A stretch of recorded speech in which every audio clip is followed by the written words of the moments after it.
Here is the one word you need to know to win any game with bad RNG. Goblins. See, the reason you're losing so many games to bad RNG is because you're autopiloting to buying cheap. When in reality, you need to force goblins every chance you get, even if that means buying expensive. Let me show you what I mean. Alright everybody, into our first match here, and again, of course, the general strategy, buy cheap, unless you can get a merge. Let's check what everyone else has. Okay, they have goblins. I'm gonna sell that. Yeah, that's fine for now. I mean, look, we don't really have like an insane start, right? No like early game merge, nothing like that. So I'd say this is pretty typical in what you'd see. But I think what a lot of people do, kind of like the biggest mistake I see is a lot of people kind of just default to buying the cheapest option, right? Like let's say you have 3 cards that are the same elixir. Like let's say you have a knight, a goblin, a bomber. What a lot of people will do is just kind of default to buying the leftmost option since that's what they're used to clicking and thinking that it doesn't really matter. When in reality, I think it matters a lot. I think you guys should always be getting the goblin. See, perfect example. In this case, I'm going to force out the goblins. Now, what a lot of people would do there is kind of just kind of leave it, be like, oh shoot, I got bad RNG, right? Man, no merges. Well, if you saw there, I had the goblin from earlier, and there was a goblin in the shop right there, so that's why I bought the dart goblin. Okay, now, yeah, you might be like, well, you're going to lose 1 elixir from selling a 1-star. That's true, but I'm going to get an extra 2 elixir value goblin and potentially a merge from this next round because of those 2 goblins. So I'm actually going to profit, right? So you need to be looking out for those scenarios and what you can force. Let's see what we get here. Okay, nothing crazy. Unfortunately, I'm going to have to force here. And let's do that. Let's, what should we go for, guys? What do you think? I feel like we can go for like a 4 Juggernaut. I know that sounds kind of scuffed to you guys, but let's do this, I guess, for now. We gotta survive now. That's the thing. We gotta survive. We took too much damage. That's what happens a lot in these bad RNG games. You're gonna take hella damage sometimes, or maybe just because you get bad cards. So I'm gonna have to leave in a lot of those strong cards there. And the reason, guys, I'm gonna try to go for these 4 Juggernauts is because I'm late to the game, right? A lot of these cards are taken.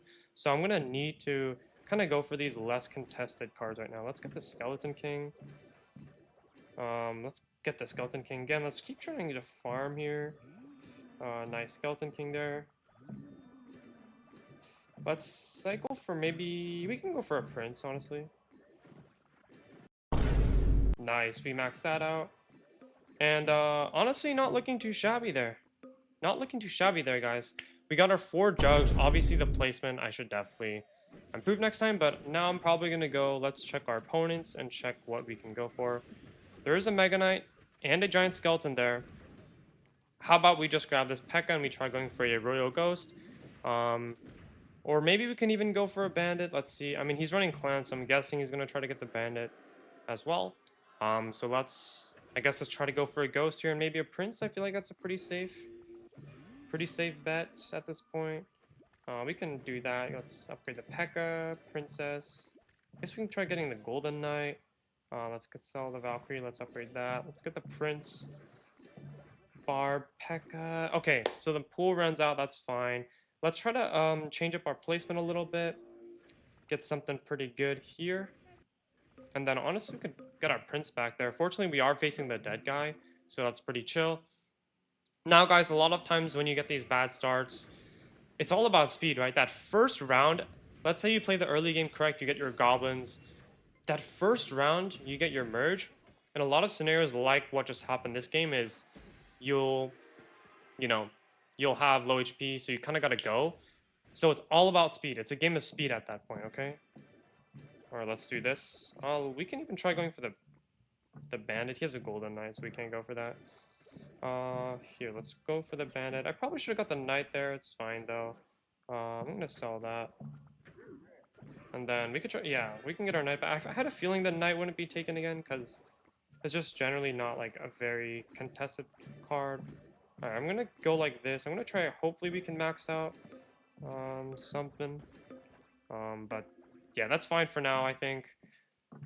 Even if we don't lose, like, look, I don't expect to get first place, because you know, like, we had pretty bad start, right? Anyways, this guy is going for the queen, so hopefully we can try to block this archer queen if possible. I don't even know if we'll survive until then, to be fair, but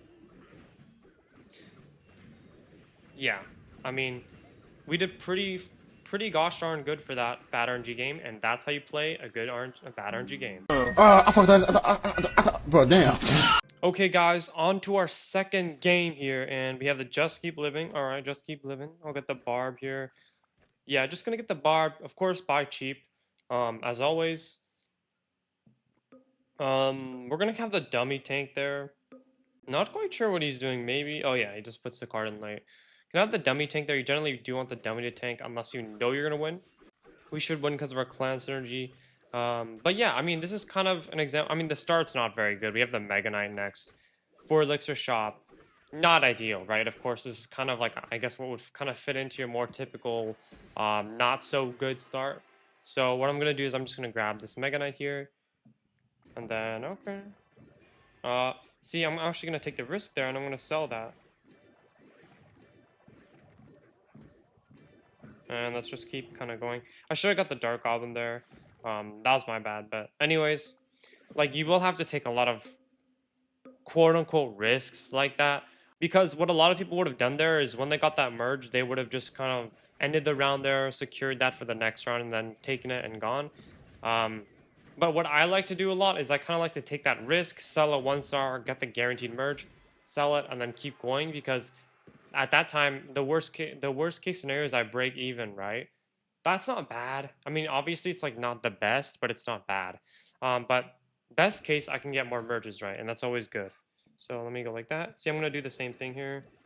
Boom, I'm going to sell. Okay, sure, I've got that merge. Yeah, I'm going to get that one now. And then let's, maybe I can even go for the throwers here, honestly. Let's keep going. All right, perfect. Oh, man, I misclicked that. It's all good, though. I'm going to keep cycling here. Kind of off the game, but I'm going to grab the XE. Nice max XE, nice skeleton king, or giant skeleton. See, guys, why did that happen? A lot of you might be like, well, you just got good RNG, man. Half true. I mean, look, that's a more average case because what I did is I took 2 risks, okay? That's the reason we got that there. We took 2 risks, okay? And see, I'm just gonna keep going because just gonna keep going. Let's put in the ghost there, I feel like. Or you know what, I could even do this and then just try to keep going. Okay, ghost, upgrade. Let's buy the ghost there. Boom. Boom, boom. See, guys, see what I'm doing? I'm taking risks. You guys need to take more risks, I feel like. Especially early on, because early on, the pool, there's still a lot of cards in the pool left, so you need to be taking more risks at those times. And if you play more quote-unquote risky, then you'll have more shops, meaning you'll have more opportunities to get more merges. So I think because I play on the more risky, quote-unquote risky, like I sell more, that enables me to succeed more, I feel like. Anyways, guys, let's try going for the... I could try just kind of leveling up my cards right now. I'm going to try to farm a bit of elixir right now because I'm a little poor. Let's grab the next skeleton. Yeah, skeleton king I see there. Boom, let's buy that. Okay, let's try to farm a little bit and then yeah, let's boom, max it out. Very good. I'm gonna farm a little bit. Okay, here's the max bandit. That could be kind of problematic, but I think yeah, just get the skeleton king. Hopefully we can get another more unless one is blocked. It kind of looks like it's blocked. That's fine. So another thing a lot of people kind of mistakenly blame on RNG is like that in that scenario exactly. I didn't get the skeleton king. A lot of people would have been like, "Wow, I'm so unlucky, man. I'm rolling so many times." But you have to understand that there's 4 copies of a card in a pool, and that your opponents likely just have one on their bench, right? It's not too deep, nothing crazy there. Let's actually sell that. I might go for the might try going for this like max queen here if possible. Oops, don't sell that. I'm gonna try going for this max queen. If he has it though, it's fine, honestly. Yeah, actually, he is a queen. We're blocking everything else, and we're blocking the Valkyrie. This is actually quite good. Um, okay, I'm just gonna summon the Valkyrie there. I mean, I should have put the giant skeleton in the middle. I don't exactly know what I did there, but I'll sell that guy. I'll try to get back to my skeleton king here. Yeah, because I obviously need that over the Valkyrie. But yeah, take a lot more risks. Understand what's in the card pool and get those goblins, and you'll be golden.